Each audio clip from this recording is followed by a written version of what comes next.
Jail की सलाखों के पीछे बैठकर पूरी दुनिया में मौत का कारोबार चलाने वाला शख्स।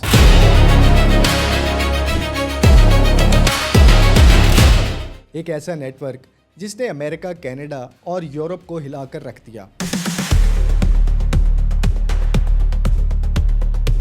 ये कहानी है ऑपरेशन हार्डबॉल की। जुलाई 2026 में अमेरिकी महकमा इंसाफ FBI, कनाडा की रॉयल कैनेडियन माउंटेड पुलिस और कई यूरोपीय एजेंसियों ने मिलकर एक ऐसा मुश्तरका ऑपरेशन शुरू किया जिसने लॉरेंस बिश्नोई गैंग की जड़ें हिला दीं। 3 बरस से ज़ायद खुफिया तहकीकात के बाद अमरीकी हुकाम ने 37 मुल्जिमान के खिलाफ फ़र्द जुर्म आयद किया, जिनमें दिल्ली की तिहाड़ जेल में कैद लॉरेंस बिश्नोई और उसका करीबी साथी गोल्डी बराड़ सर फहरिस्त थे। इस आलमी कार्रवाई के दौरान अमेरिका, कनाडा और यूरोप से 24 अफराद को गिरफ्तार किया गया, जबकि 50 से ज़ायद मुकामात पर छापे मारकर तकरीबन 1000 किलोग्राम कोकेन और हेरोइन, जदीद हथियार, भारी नकदी बरामद की गई।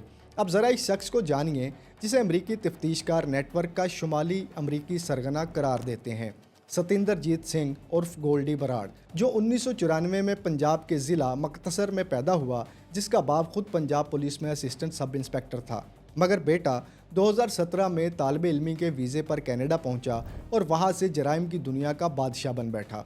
29 मई 2022 की शाम जब पंजाबी गुलकार और सियासतदान सिद्धू मूसेवाला अपनी गाड़ी में मानसा ज़िला से गुजर रहा था, ऐन उसी वक्त जब हुकूमत ने इसकी सिक्योरिटी कम की थी, 2 गाड़ियां सामने से आईं और फायरिंग शुरू हो गई। 3 मुख्तलिफ हथियारों से वार किए गए और दिन दिहाड़े वो अपने ही गांव के करीब जख्मी होकर दम तोड़ गया। चंद घंटों बाद गोल्डी बराड़ ने खुद सोशल मीडिया पर जिम्मेदारी कबूल करते हुए लिखा कि ये उनके साथी के कत्ल का बदला था, और यहीं से भारतीय हुकाम ने इस पर इंटरपोल का रेड नोटिस जारी किया और बाद में उसे दहशतगर्द भी करार दे दिया।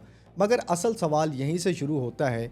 एक शख्स जो दिल्ली की मुबैना तौर पर सबसे महफूज जेल तिहाड़ में कैद है, वो आखिर कैसे मोबाइल फ़ोन, इंटरनेट के ज़रिए सरहदों के बाहर कत्ल की साजिशें रचाता रहा। अमरीकी तफ्तीशकारों के मुताबिक लॉरेंस बिश्नोई जेल की 4 दीवारी के अंदर से पूरा आलमी नेटवर्क चलाता रहा, जिसमें गोल्डी बराड़ शुमाली अमेरिका और रोहित गोदाड़ा यूरोप में कार्रवाइयों की निगरानी करते थे। और ये सवाल भारतीय जेल निज़ाम की सिक्योरिटी पर एक संगीन सवालिया निशान बनकर उभरता है कि आखिर ममनुआ मोबाइल फ़ोन और राब्ते के ज़राए कैसे एक हाई सिक्योरिटी जेल के अंदर तक पहुंचते रहे। अमरीकी हुकाम के मुताबिक ये गिरोह बैरून मुल्क मुकीम भारतीय नयाद कारोबारी अफराद को धमकियों के ज़रिए भत्ताखोरी का निशाना बनाता और इनकार की सूरत में भारत में मौजूद उनके ख़ानदानों को नुकसान पहुँचाने की धमकियाँ देता।